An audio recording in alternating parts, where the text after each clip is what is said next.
예, 벌써 또 9월이 됐습니다.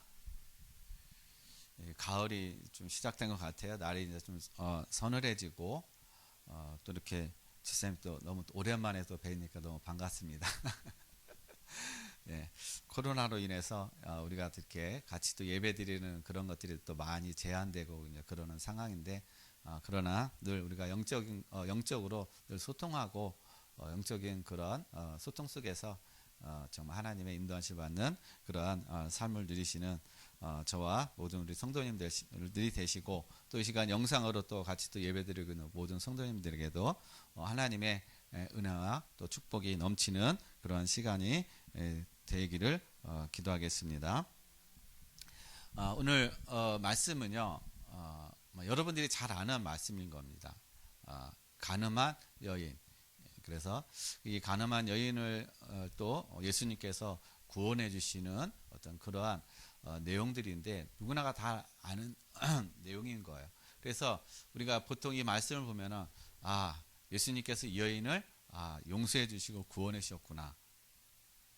그리고 다른 또 여기에 나오는 이제 바리새인과 그런 사람 또 많은 서기관들 그리고 많은 사람들이 이 여인을 사실상 정죄하기 위해서 한 것이 아니라 사실 예수님을 코너에 몰기 위해서 예수님을 어떻게든지 죽이고자 어떻게든지 빌미를 잡고자 그렇게 사람들이 모략을 꾸몄다라는 사실을 우리가 말씀을 통해서 많이 그런 측면을 우리가 많이 들었을 것입니다. 그러나 오늘은 좀 우리가 말씀을 그런 어떤 측면보다는 하나님의 그런 관점에서 오늘은 말씀을 함께 나누고자 합니다. 여러분 오늘 예수님께서 이제 감난산에 가셨다가 이제 성전 안으로 들어오셨습니다. 자, 성전 안으로 들어오셨는데 마침 이 바리새인과 서기관들이요, 이 가늠하다가 현장에서 붙잡힌 여인을 예수님께로 데리고 옵니다. 그리고 많은 사람들 앞에 이 여인을 가운데 세워놓고 예수님께 물어봐요. 이 여인이 현장에서 가늠하다가 붙잡혔습니다. 모세 율법에는 이러한 여인은 돌로 치라고 했습니다.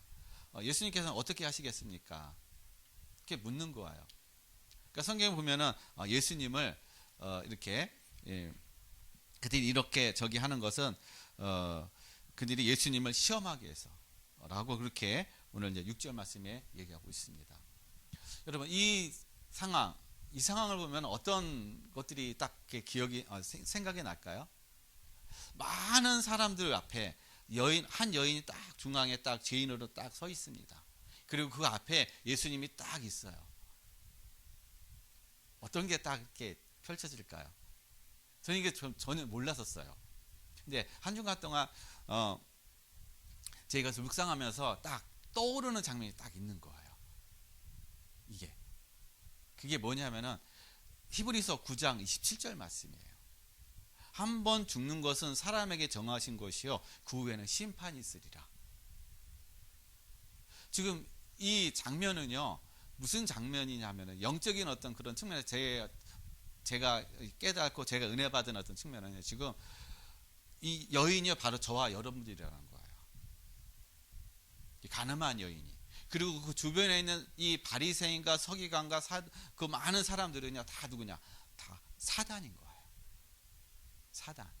그래서 지금 하나님이 되신 하나님의 아들 되신 그 예수님 앞에 지금 그들이 이 여인을 데려와서 정죄를 하는 것입니다. 참소하는 것. 이 여인이 죄를 졌기 때문에 죽어야 된다. 율법에도 간음하면은 현장에서 간음하다 걸리면은 돌에 맞아 죽게 돼 있다. 그래서 계시록 12장 10절 말씀을 보면은요 이렇게 얘기하고 있습니다. 마귀는 어떤 자냐? 참소하는 자다. 우리를 참소하는 자요. 누구 앞에서? 하나님 앞에서 참소한다라는 겁니다. 이 사람은 죄인입니다. 죄를 졌어요. 그래서 당연히 어떻게 죽어야 됩니다. 당연히 멸망해야 됩니다. 그렇게 지금 얘기하고 있는 거야. 지금 그런 상황이 지금 벌어지고 있다는 것입니다. 그래서 오늘 본문을 통해서 우리가요 제목이 다시는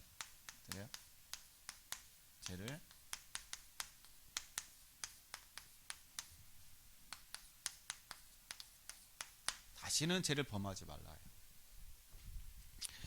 사실 우리는요 다 모두가 다 죄인입니다. 죄가 없는 사람 없어요. 우리가 예수 그리스도를 믿고 우리가 제사함을 받고 하는데도 우리는요 늘 죄를 짓고 삽니다. 사실은요 우리의 마음과 생각 속에서요 행동으로는 안 한다 할지라도 우리의 마음과 생각은 우리는 수시로 죄를 짓고 살아가고 있어요. 근데 우리가 그런 죄를 짓고 살아가고 있다라는 그런 인식조차도 우리는 못하고 있다라는 겁니다. 왜냐? 그게 죄라고 생각이 안 되는 거예요. 그게 범죄라고 하나님의 말씀에 그게 반대되는 어떤 그런 부분이라는 사실들을 우리가 모르는 겁니다. 깨닫지 못하는 거예요. 그래서 여러분 중요한 게 뭐냐면요 드러난 죄가 있고 감추어진 죄가 있다라는 거예요. 드러난 죄가 있고 감추어진 죄가 있어요. 자, 어떤 죄가 더 무서운 죄일까요? 예? 이게 감추어진 죄가요. 이게 사실상 무서운 거예요. 드러난 죄는 드러났기 때문에 죄가 드러났기 때문에 그것이 내가 죄를 졌구나. 상대방이 너 죄를 졌어. 그런 어떤 드러났기 때문에 그 죄에 대한 어떤 그런 부분들을 내가 갱신하고 뭔가 용서받고 하는 그런 부분이 되는데 드러나지 않은 죄는 감추어진 죄는요. 내가 지금 죄를 짓고 있고 죄 가운데 있고 내가 이 죄를 지금 용서받고 못 받고 해야 되는 그런 부분에 대해서 전혀 어떻게 해요? 감각이 없다라는 겁니다. 전혀 생각이 없다라는 거예요.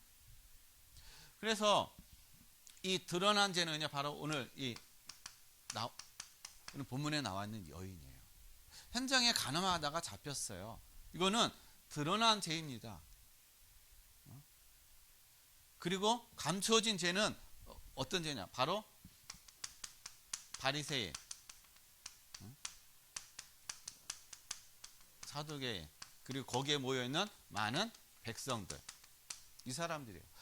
이 여인을 누가 지금 참수하고 있어요? 예수님께 데려와가지고 바로 이 사람들이라는 겁니다.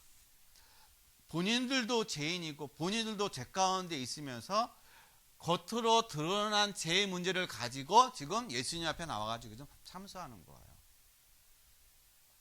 즉 사단이요, 본인도 하나님을 대적해가지고 죄를 져가지고 하나님의 나라에서 쫓겨난 그 사단이 본인도 죄인인데 본인도 죄를 졌는데 그 사단이 지금 어떻게 해요? 하나님의 형상을 입은 우리 하나님의 이 사람들을, 저와 여러분들을 하나님 앞에서 죄를 지었다고 어떻게 해요? 지금 참수하고 있다는 거예요.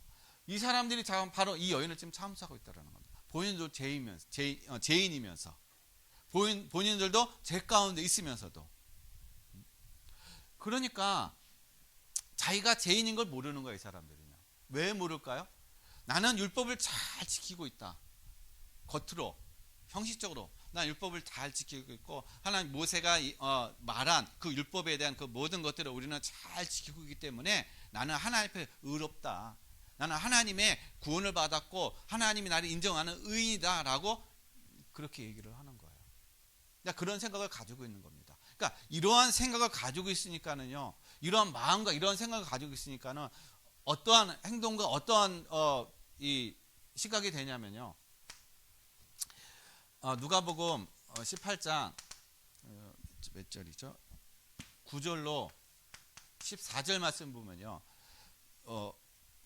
바리새인과 세리의 기도가 나와요. 바리새인과 하나님의 전에 가서 기도하는데 바리새인과 세리가 기도를 하는데요. 바리새인은 성전 아주 깊은 곳에 가가지고서나 거기 가가지고 기도하는 거예요. 하나님 앞에. 하나님 감사합니다. 네, 뭘 때문에 감사하냐? 저 세리와 같지 않아서 감사합니다. 저 죄인 진짜 멸망받고 하나님의 저주받아가지고 죄인데 저 세리와 같지 않아서 하나님 감사합니다. 저 세리와 같이 저는 그리고 또 매주마다 금식하고 11조하고 그리고 열심히 기도하고 저 세리와 같은 그런 삶을 살지 않아서 너무너무 감사합니다. 지금요 이 바리새인은요 자기를 지금 의롭다고 인정하는 거예요. 하나님 앞에 스스로가. 그래서 그러면서 누구하고 비교하냐? 바로 세리와 비교하고 있다는 것입니다. 근데 세리는 어때요? 세리는 그 성경 가까이 가지 못하고 뒤에서 그냥 하나님 앞에 나는 전 죄인입니다. 그거예요, 그거. 하나님, 저는 죄인입니다. 이 세리는요 자기가 죄인이라는 걸 아는 거예요. 바리새인은요 자기가 죄인이라는 걸 몰라요. 본인 스스로가 의롭다라고 그렇게 인정하고 있다는 겁니다. 그러니까 예수님께서 하시는 말씀이, 그러면 누가 의로운 자냐? 누가 하나님 앞에 인정받는 자냐? 바리새인이 아니라 세리라는 거예요. 하나님 앞에 저는 죄인입니다라고 인정하는 사람. 그래서 하나님 앞에 죄인이기 때문에 하나님 앞에 머리를 들지 못하고 그냥 멀리에서 어떻게 해요? 그냥 하나님 앞에 죄인으로서 있던 그런 자리에 있는 그 사람을 예수님께서는 하나님께서 인정해 주시고 의롭다라고 인정했다라고 말씀하고 계시다라는 겁니다. 여러분, 바로 우리의 모습이 이 바리새인의 모습이에요. 사실은요. 한번 생각해 보세요. 저와 여러분들이 정말 세리와 같은 그런 모습일까요? 이 가늠한 여인의 어떤 그런 모습일까요? 우리는 나는 하나님의 은혜를 누리고 하나님의 어떤 구원을 받고 제사를 받고 했기 때문에 나는 하나님 앞에서 의로워. 맞아요. 우리가 그리스도로 말미암아 제사를 받고 구원받아서 하나님 앞에서 우리는 의롭다고 하나님께서 우리를 인정해 주셔요. 그런데 아직까지 우리는요, 이 하나님의 나라 갈 때까지, 우리의 육신을 벗을 때까지는 우리는 이 땅에 살면서 늘 죄 가운데 우리도 모르게 죄를 짓고 살아가는 그런 죄인의 모습이라는 겁니다. 그냥 하나님이 의롭다라고 인정해 주시는 것이지 우리가 완전히 의로운 어떤 그런 자가 된 것이 아니라는 거예요. 근데 우리는 내가 의로운 자가 된 것처럼 착각을 하면서 남을 정죄하고 남을 판단하고 내가 뭔가 의로운 것처럼 남을 갖다가 막 그냥 저기 하잖아요. 이 죄에 대한 어떤 그런 부분들을 갖다가 막 우리가 막 정죄하고 판단해 버리잖아요. 그리고 무시해 버리잖아요. 그리고 이 바리새인처럼 비교해 버리잖아요. 비교. 그러니까 이런 모든 것들이 어디서 출발했느냐? 바로 내가 의롭다라고 생각하는, 나는 하나님 앞에서 의롭다라는 그런 어떤 생각, 그 마음, 그것이 있기 때문에 다른 사람과의 관계, 사람들의 어떤 그런 모습에 대해서 우리는 자꾸 어떻게 해요? 내 것을 가지고 판단하고 내 것을 가지고 정죄하고 내 것을 가지고 그 사람을 어떤 기준치에 못 미달하는 어떤 그런 부분에 대해서 우리는 자꾸 어떻게 해요? 판단해 버린다는 거예요. 그러니까 그래서 우리가 이러한 어떤 그 부분 속에서 정말 하나님의 은혜 안에 하나님의 어떤 그런 구원받고 제사함받고 하는 어떤 그런 모든 부분들에 있어서 우리는 늘 하나님 앞에 겸손한 자세, 겸손한 자세가 필요하다는 거예요. 그래서 오늘 본문을 통해서요, 지금 예수님께서 그 여인을, 가늠한 여인을 앞에 두고서나 그 모든 사람들 앞에 지금 예수님이 얘기를 합니다. 오늘 본문을 보면 땅에다가 손가락으로다 땅에다 뭔가 쓰시고 나서 예수님이 죄 없는 자가 이 여인을 향해서 돌로 치라라고 말씀하셔요. 예수님이 그 땅에다가 뭐라고 쓰셨는지는 몰라요. 성경에는 정확하게 기록이 안 나와 있으니까. 그러니까 뭐 성경 학자들에 의하면 뭐 다양한 어떤 그런 해석들이 있는데, 어떤 분들은 뭐 예수님께서 뭐 율법을 갖다가 그들의 어떤 제 목록에 대해서 다 기록하지 않느냐, 어떤 사람은 율법에 대한 어떤 그런 것들을 기록하지 않았느냐라고 이제 그렇게 얘기를 하고 있는데, 아무튼 그런 정확하게 나와 있지는 않지만은 나중에 천국 가면 한번 예수님한테 물어보셔요. 그때 땅에다 뭐라 손가락 쓰셨는데 뭐라고 쓰셨습니까? 그때 한번 물어보셔요. 근데 중요한 거는 그 예수님이 뭐라고 쓰셨는지 그게 중요한 게 아니라, 그 예수님이 그 말씀을 하시고 나서 거기에 있던 모든 사람들이, 그 여인을 향해서 돌을 던지려고 했던 모든 사람들이요, 돌을 다 내려놓고 어떻게 해요? 어린어부터 시작해서 이 어린아이까지 다 돌아갔다라는 사실이에요. 이 얘기는 우리가 하나님 앞에서 사단이 우리를 참소하고 우리를 죽이려고 우리를 멸망하려고 했지만은 그리스도의 은혜로 말미암아 우리는 하나님에게 의로움을 받았기 때문에 하나님께서 우리를 어떻게 해요? 너는 죄인이 아니다. 너는 모든 죄가 사해졌다. 너는 모든 것에서 이제 해방됐다. 그거를 얘기해 주는 거예요. 저와 여러분들은요, 이제는 죄에 대한 어떤 그러한 부분에 있어서 완전히 해방됐다라는 겁니다. 사단이요, 저와 여러분을 갖다가 참소하고 죄인이라고 하더라도 그거에 대해서 저와 여러분들은 이제는 그걸 마음에 품을 필요가 없다라는 거예요. 그걸 가지고 여러분 깊이 어떤 죄책감을 가지고서나 그렇게 할 필요가 없다라는 겁니다. 왜냐? 사단은 자꾸 그걸 가지고 우리를 죄책감 들게 만들고 자꾸 죄책감 들음으로 인해서 하나님의 구원에 대한 그것을 자꾸 우리가 희석하게 만들어버리는 거예요. 다 같은 죄인, 이렇게 큰 죄를 짓고 이렇게 망나니 같은 그런 삶을 살아왔던 나를 하나님이 나를 어떻게 용서해 주실까? 아, 나는 도저히 용서받을 수 없는 그런 존재야. 그러면서 스스로가 이제 완전히 타락, 완전히 하나님 떠나버리는 어떤 그런 삶이 된다는 거예요. 그게 누가 저기 하냐? 바로 사단이 우리를 그렇게 이용한다라는 거예요. 그렇게 사단이 우리를 이렇게 멸망으로 끌고 간다라는 것입니다.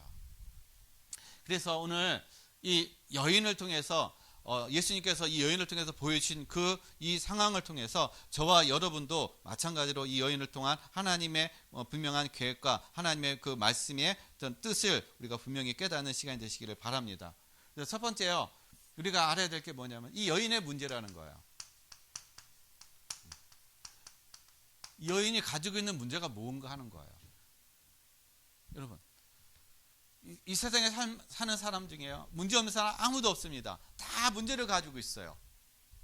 근데 우리는 생각할 때 이 여인이 가지고 있는 문제, 현장에서 간음하다가 붙잡혀가지고 지금 왔기 때문에 이 여인의 문제는 간음한 거다, 율법을 범한 거다, 그게 문제라고 생각하고 있는 거예요. 그거는 결과적으로다가 드러난 것이지 실질적인 문제는 그게 아니라는 거예요.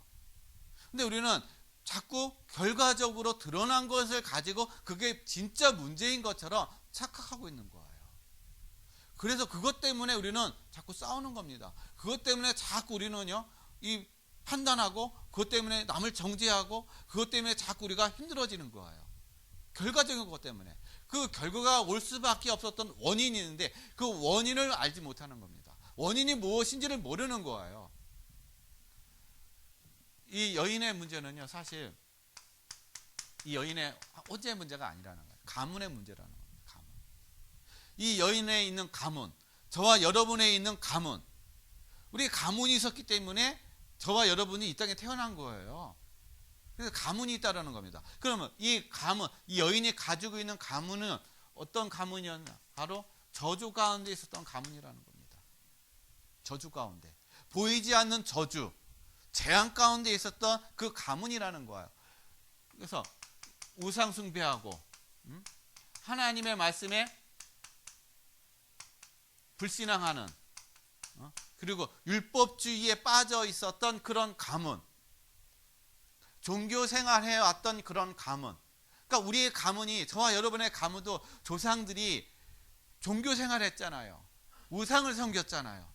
율법이라는 그런 틀, 내 기준, 내가 가지고 있는 그런 경험들, 그걸 틀 가지고, 그것을 가지고 그것이 전부인 것처럼 그걸 가지고 사람들을 평가하고 그걸 가지고 사람들의 잣대를 대했잖아요. 그게 그냥 온 것이 아니라 가문을 통해서 내려왔다라는 거예요. 가문. 그 가문을 통해서 여인에게 온 것이 바로 이 가정의 문제라는 겁니다. 가정으로 내려와 버린 거예요. 가정. 그러니까 이 속에서 가정의 어떤 그 문제로 내려오니까는요, 이제 자꾸 우상 숭배하고 불신앙하고 뭐 율법주의적인 어떤 그러한 삶, 종교적인 삶을 계속 가잖아요. 그러면은 이 가정에 어떤 문제가 오냐면 이제 경제의 문제가 오는 거예요. 경제의 문제가 옵니다. 그리고 또 육신의 질병의 문제가 따라옵니다. 그리고 정신적인 문제가 와요. 이거는 왜 그러느냐? 이 저주 가운데 있기 때문에 계속 내려가면 내려갈수록에 계속 이런 것들이 올 수밖에 없는 그러한 환경, 그러한 상황이라는 것입니다. 그런데 우리는요, 이러한 어떤 문제가 오게 되면 왜 오는지를 모르는 거야. 내가 잘못 살았기 때문에 이런 문제가 왔다고 생각하는 겁니다. 내가 잘못 살 수밖에 없어서 나의 영적인 상태, 우리 가정의 상태, 우리 가문의 상태, 그걸 모르는 거예요. 내가 그냥 무조건 내가 잘못했기 때문에, 사람을 잘못 만났기 때문에, 내가 뭐 실수했기 때문에 그렇다고 생각하는 겁니다. 아니에요. 이 속에 있었기 때문에 그 결과로서 내가 그런 어떤 문제들이 왔다라는 것입니다. 그러니까 이 가정의 문제가 곧 누구의 문제입니까? 바로 나 개인의 문제라는 거예요. 내 개인에게 이 모든 문제가 와 있다라는 것입니다. 그러니까 이 여인이요, 개인의 어떤 그런 이 문제, 그러니까 이 여인이 왜 간음을 했는지는 모르겠어요. 뭐 창녀인지 아니면은 누구하고 눈이 맞아가지고서나 저기를 했는지 그거는 모르겠어요. 아무튼 이 여인이요, 가지고 있는 것이 바로 영적인 문제라는 거예요. 모든 것에 만족할 수 없는 그런 이 마음의 그런 공허한 상태, 뭔가 채워지지 않는 그러한 공허한 상태. 그래서 요한복음 그 4장에 나와 있는 그 사마리아의 여인, 사마리 우물가의 그 여인, 뭔가 남편 5이 있는데도 불구하고 그 남편 5을 통해서 만족함을 누리지 못하고 늘 공허하고 늘 부족하고 늘 뭔가 허전했던 그 여인처럼, 이 여인도 자신의 어떤 그러한 영적인 것에 만족함을 누리지 못하고, 그러다 보니까는 육신적인 것, 뭐 많은 것에 공허함과 허전함과, 그리고 삶의 어떤 많은 혼란들, 그런 것들이 계속 찾아올 수밖에 없다라는 거예요. 그러니까 지금의 시대에는요, 사람들이 뭐 과학이 발달하고 많은 것들이 우리의 삶에 편리함을 주고 많은 어떤 것들이 우리의 삶에 유익을 주는 그런 어떤 부분들이 많이 있지만은요, 그러나 반대적으로요, 사람들이 정신적인 문제를 가지고 있는 사람이 감염할수록 더 많아지고 있다라는 거예요. 마음의 참된 안식, 마음의 참된 평안함, 늘 공허함이 있고, 늘 뭔가 부족함이 있고, 뭔가 늘 쫓기는 인생, 그런 인생을 많은 사람들이 살아가고 있는 거예요. 그러다 보니까 정신적인 문제가 올 수밖에 없고, 스트레스 받을 수밖에 없고, 이 감정의 기복이 막 올라갔다 내려갔다 할 수밖에 없는 그런 상태라는 것입니다.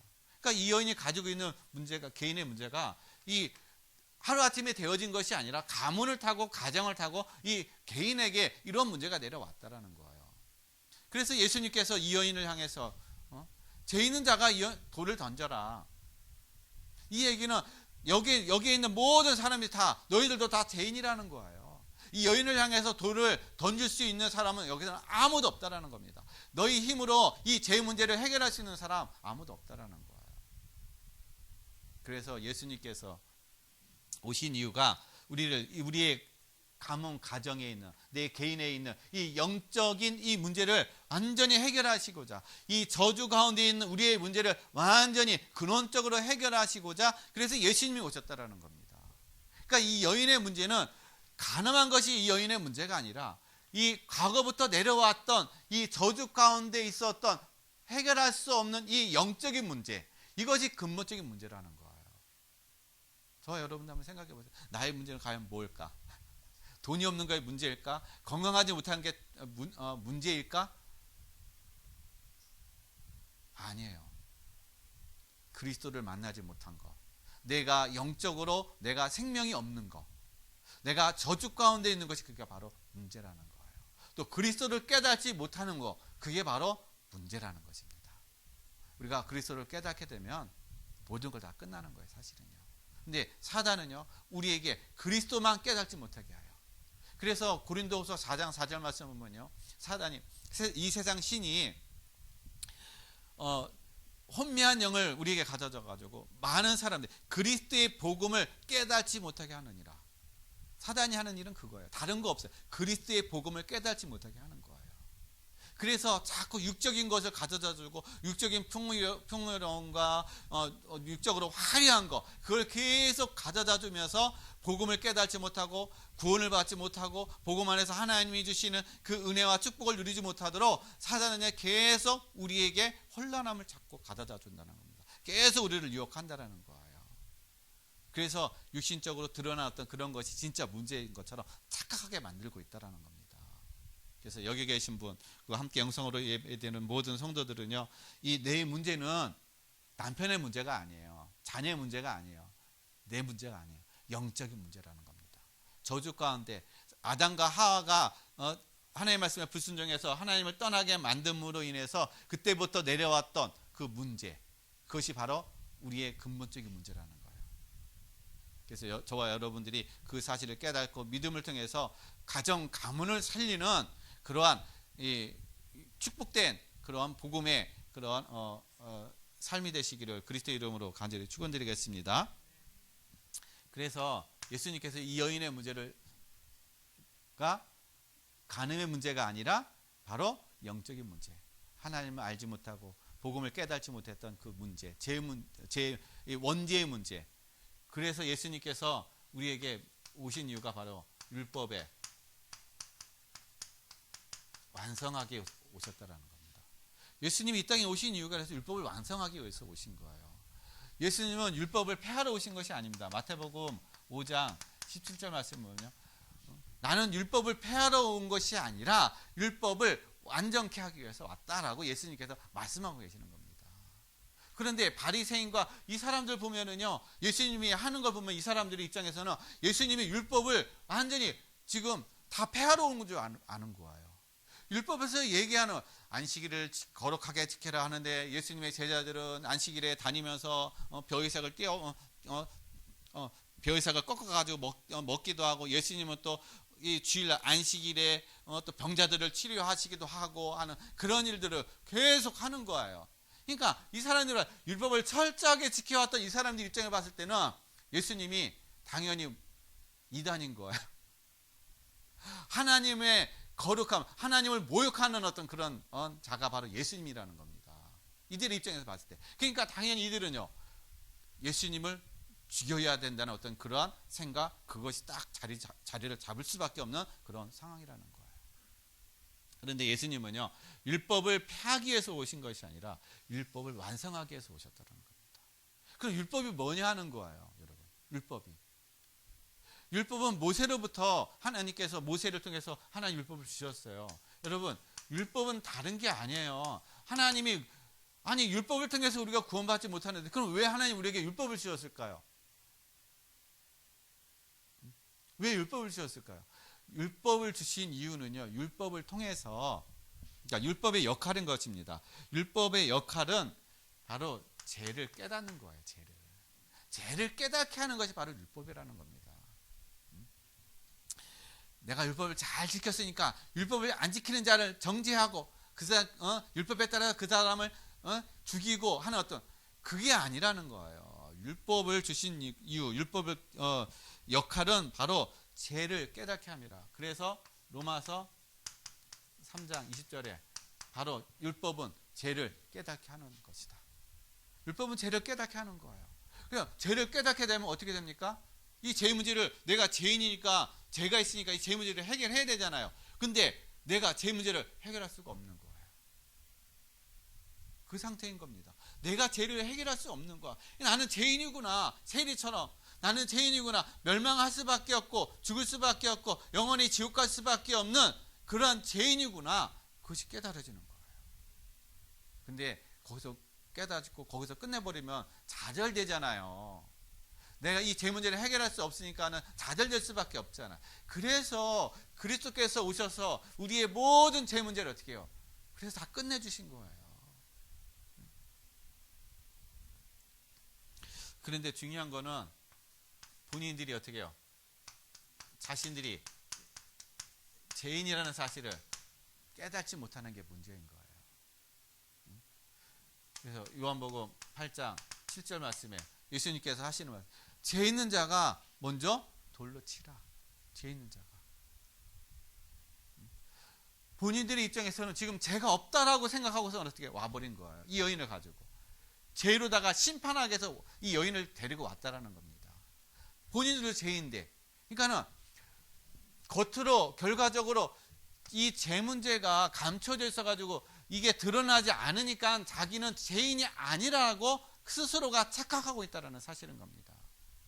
그런데 예수님께서 바닥에다가 뭔가 쓰시고 나서 그들에게 죄 있는 자가 먼저 이 여인을 향해 돌을 던져라 했을 때 그들이 그때서 깨달은 거죠. 아, 나도 죄인이구나. 나도 저 여인처럼 저렇게 가운데 있어가지고 돌에 맞을 수밖에 없는, 돌을 맞아야만 되는 그런 죄인이구나. 그들이 깨달은 거예요. 그러니까 한 사람도 어떻게 해요? 돌을 던질 수가 없다라는 겁니다. 아무리 사단이 우리를 죄인이라고, 우리가 너는 뭐뭐 어떤 죄를 졌지, 정말 많은 어떤 그런 멸망할 수밖에 없는 그런 큰 많은 죄를 졌지, 아무리 우리를 하나님 앞에서 참소하고 하나님 앞에서 우리를 고발하고 하더라도 하나님은 아니야, 얘는 다 의인이야, 다 제사함 받았어. 하나님은 그렇게 우리를 인정해 주신다는 거예요. 그렇게 하나님께서 우리를 보신다는 겁니다. 누구의 은혜로요? 그리스도의 은혜로 말미암아. 그래서 율법은요, 율법을 뛰어넘는 게 뭐냐? 은혜인 거예요. 은혜. 율법은 정죄하지만 은혜는 감싸줍니다. 하나님의 그 은혜가 저와 여러분의 모든 죄, 모든 문제를 어떻게 해요? 다 감싸주신 거예요. 그것이 바로 예수님께서 우리에게 율법을 완성하게 해서 그래서 오신 겁니다. 그래서 마가복음 10장 45절에 보면 예수님께서 나는 이 땅에 섬기러 온 것이 아니라 많은 사람의 대성물로 왔다. 뭐 때문에? 이 죄가 율법이 요구하는, 죄를 지면 당연히 죽어야 되는 것입니다. 이것이 율법의 요구인 겁니다. 그 문제를 완전히 해결하기 위해서, 이 율법에 요구하는 저주 문제를 해결하기 위해서 내가 대성물로 왔다. 내가 죽기 위해서 왔다. 우리의 이 세상에 있는 모든 죄 문제를 해결하기 위해서 왔다. 라고 예수님께서 어떻게 해요? 말씀하고 계시다는 것입니다. 그래서 요한복음 19장 30절에 예수님이 십자가상에서 마지막으로 하신 말씀이 다 이루었다. 다 끝냈다라는 겁니다. 저와 여러분의 가문에 내려오는 문제, 원죄의 문제, 사단의 문제, 그 모든 문제를 예수님이 십자가상에서 다 끝내주시고 다 완성해 주셨다는 거예요. 저와 여러분의 모든 걸 다 회복해 주셨다는 겁니다. 사단에게 빼앗겼던 하나님의 형상을 다시 회복해 주셨다는 거예요. 율법이 요구하는 모든 것들을 예수님이 어떻게 다 예수님이 다 끝내주셨다는 거예요. 그래서 율법이 요구하는 모든 것들을 예수님은 다 완성해 주셨다. 그래서 로마서 8장 1절에서 2절, 이제 죄로부터 우리를 예수님께서 완전히 해방해 주셨다는 거예요. 해방. 그러니까 예수님이 이 여인을 정죄하지 않은 이유는 예수님께서 이 여인 구원하기 위해서 오신 거예요. 이 여인의 모든 가정 가문에 있는 모든 죄 문제를, 모든 저주의 문제를 완전히 다 어떻게 해요? 해결하기 위해서 예수님이 오셨다라는 겁니다. 그래서 그러니까 예수님이 나도 너를 정죄하지 않는다. 그러니까 다시는 가서 죄를 범하지 말라. 얼마나 이 여인이 감사하겠습니까? 자기는 이제 죽었다, 이제 끝났다라고 생각하고 끌려왔는데, 이 놀라운 하나님의 은혜를 입은 이 여인이 얼마나 감사하겠어요. 저와 여러분도 그렇다라는 거예요. 영원히 죽을 수밖에 없고, 영원히 멸망할 수밖에 없고, 그런 어떤 인생을 하나님이 그리스도를 통해서 영원한 생명을 주시고 영원한 구원을 주셨다는 겁니다. 여러분, 그래서 우리는 늘 감사할 수밖에 없어요. 조건에 따라 감사하는 것이 아니라 범사에, 그래서 사도 바울이 범사에 감사하라. 예, 여러분 모든 일에 잘되건 못되건 문제가 아니라 모든 일에 여러분 감사하면 잘 되는 것도 더 잘 되는 것이고 안 되는 것도 오히려 더 잘 되는 그러한 하나님의 은혜와 축복을 누려가는 그러한 사람이 바로 그리스도인이에요. 하나님의 자녀인 것입니다. 그래서 저와 여러분이 바로 그러한 은혜와 축복을 누리시는 삶이 되시길 바랍니다. 마지막으로, 그러면 우리가 할 것이 있습니다. 우리가 해야 될 것이 있어요. 우리는 무엇을 해야 될까? 저와 여러분은 그리스도를 통해서 다 구원을 받았어요. 모든 죄 문제 다 끝났습니다. 사단의 문제 다 끝났어요. 이제 하나님이 저와 여러분과 함께 하십니다. 언제까지요? 영원토록 함께 하셔요. 그런데 문제는 아직까지 남아있는 우리 가문, 가정에 남아있는 문제인 것이에요. 해결되지 않은 문제인 것입니다. 우리가 이 문제를 어떻게 해야 될까요? 싸울까요? 싸워서 저기 아니면 그냥 호적을 파버려가지고 내 저기만 따로 해요? 그렇게 해도 될 수가 없죠. 영적인 것은 그렇게 아무리 한다 할지라도 행정적으로 한다 할지라도 어떻게 해요? 아무 의미가 없거든요. 그래서 우리가 해야 될 것이 있어요. 우리가 가문과 가정에 있는 우리의 저주 있죠. 우리가 알지 못하는 저주, 나도 모르는 그 저주, 이 문제를 우리가 어떻게 이것을 해결해야 될까? 즉 저주라는 건 영적인 문제인 겁니다. 영적인 문제. 자, 이 문제를 우리가 해결해야 되는데 어떻게 우리가 해결해야 되느냐? 다른 거 없어요. 다른 거 없어요. 우리가 하나님의 말씀, 즉 복음이죠. 복음을 가지고 우리가 어떻게 해요? 이거를 기도 제목 삼는 거예요. 하나님 모든 우리의 자녀들 잘 되게 해주세요. 남편 잘 되게 해주시고 아내도 잘 되게 해주시고 우리 집안 모든 문제 없게 해주세요.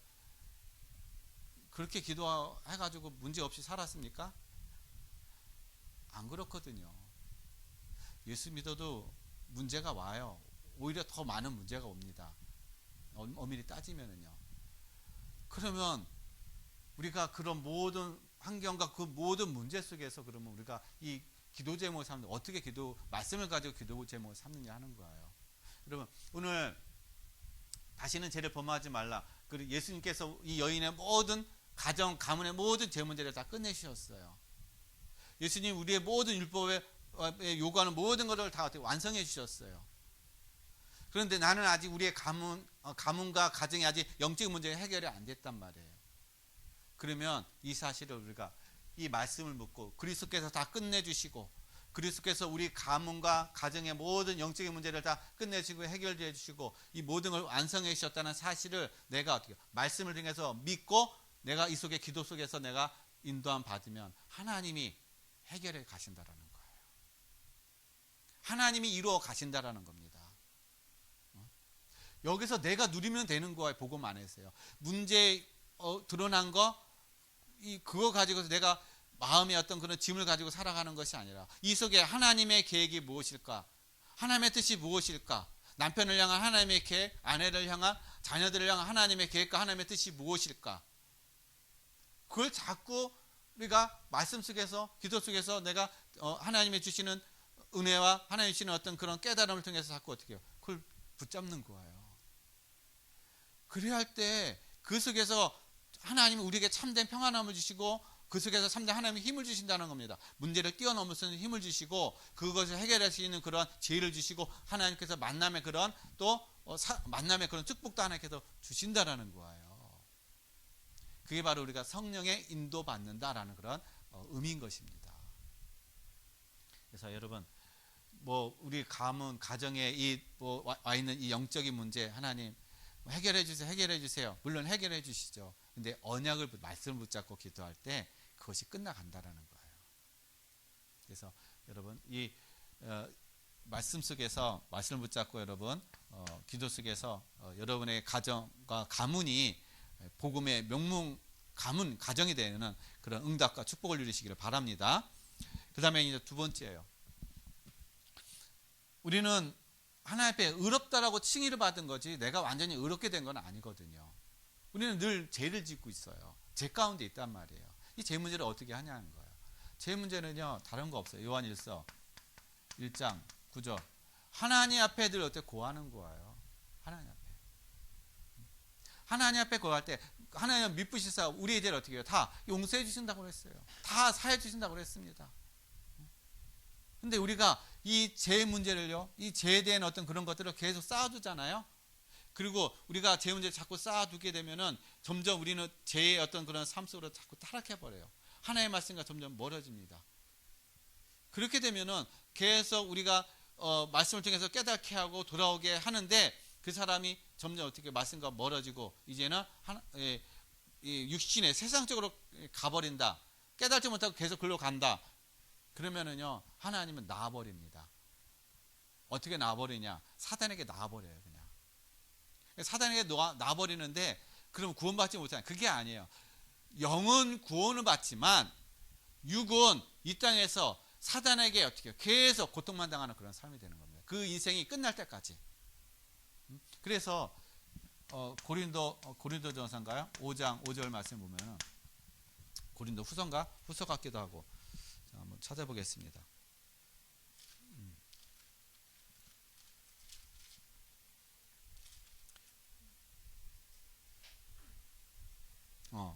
'고린도전서 5장 5절이네요. 자, 주 예수의 이름으로 너희가 내 영과 함께 모여서 우리 주 예수의 능력으로 이런 자를 사탄에게 내주었으니 이는 육신은 멸하고 영은 주 예수의 날에 구원을 받게 하려 함이라. 그러니까 아무리 돌아오게 하고 아무리 말씀 안에서 정말 하나님의 어떤 그런 은혜와 축복을 누리게 권면하고 하더라도 그 사람이 깨달지 못하고 계속 그 죄 가운데 가버리잖아요. 그러면 하나님이 놔버린다라는 거예요. 그래서 육은 이 땅에서 사탄에게 계속 이용당하게 하고 영은 그냥 구원받게 하시는 거예요. 그러니까 한마디로 얘기해서 부끄러운 구원을 받게 하신다는 거예요. 구원은 받는데 부끄러운 구원을 받는다. 왜냐? 하나님이 예수 그리스도를 믿으면은 구원을 받는다고 말씀하셨기 때문에 이건 진리거든요. 변함이 없거든요. 그렇기 때문에 영은 구원은 받지만 육은 멸망할 수밖에 없다. 예, 이건 거야. 그래서 우리가 하나님 앞에 어떻게 늘 죄를 고하는 거예요. 그러니까 그 천주교에서는 그 고해성서 그걸 얘기하는 게 아닙니다. 천주교에서는 이걸 가지고서는 고해성서를 막 저기 하는데 아니에요. 고해성서가 그 사람에게 하는 것이 아니라 하나님 앞에 구할 때 하나님께서 우리를 미쁘사 우리를 어떻게 해요? 용서해 주신다는 겁니다. 그러니까 이게 하나님 앞에 용서함 받게 되고 저기 하면은요 점점 우리가 죄 가운데서 점점 멀어지는 거예요. 2번 죄를 질 거 나중에는 한 번 짓게 되고 그 다음에는 어떻게 해요? 점점 이제 죄하고는 멀어지는 그런 삶이 됩니다. 그래서 우리가 이 땅에서 거룩함, 성화를 이뤄가는 그런 삶이 된다는 거예요. 그 다음에 그래서 우리가 늘 기도할 때 어떻게 해요? 하루를 마무리할 때 기도하면서 그날 하루의 어떤 삶을 우리가 쭉 돌아보는 거야. 묵상하면서 돌아보면서 내가 정말 하나님 앞에 회개할 게 뭐가 있는가. 그걸 묵상하면서 하나님 앞에 회개하고 저기 하면은 그날의 것이 다 어떻게 해결되어지잖아요. 그래서 우리가 저와 여러분이 그런 시간 가지시길 바랍니다. 그 다음에 우리가 있는 악한 습관이 있어요. 악한 습관, 나도 모르게 되어지는 그런 습관들이 있습니다. 자, 이 습관을 어떻게 합니까? 자, 이 습관은요 다른 거 없어요. 우리가 성령 충만함을 누리는 거예요. 다른 방법으로 아무리 우리가 이것 습관을 바꾸려고 해도 안 됩니다. 성령 충만함을 누릴 때, 성령 충만의 어떤 그런 시간이 될 때 이 습관들이 바뀌어져 가요. 근데 우리는 자꾸 내 노력으로, 내 열심으로 하려고 하다 보니까 3일은 할 수 있죠. 근데 그 이상은 사실상 힘들다는 거예요. 좀 더 한 사람 한 달 정도는 할 수 있죠. 그러나 그 이상은 힘들다는 겁니다. 다시 원점으로 다시 돌아오게 돼 있어요. 그러나 성령 충만함을 누릴 때 여러분 우리에 있는 이 악한 습관 이런 것들 모든 것들이 다 어떻게 해요? 다 바뀌게 돼 있고 이 갱신하게 돼 있다라는 것입니다. 그래서 저와 여러분이 정말 이 여인이 예수님 앞에서 다 용서함 받고 가정 가문의 그 모든 저주가 다 그리스도 안에서 다 끝났다는 그런 응답과 그런 축복을 누리고 용서함 받았던 이 여인처럼 바로 이 여인이 바로 저와 여러분이라는 겁니다. 그렇다면 우리는 이제 어떻게 해요?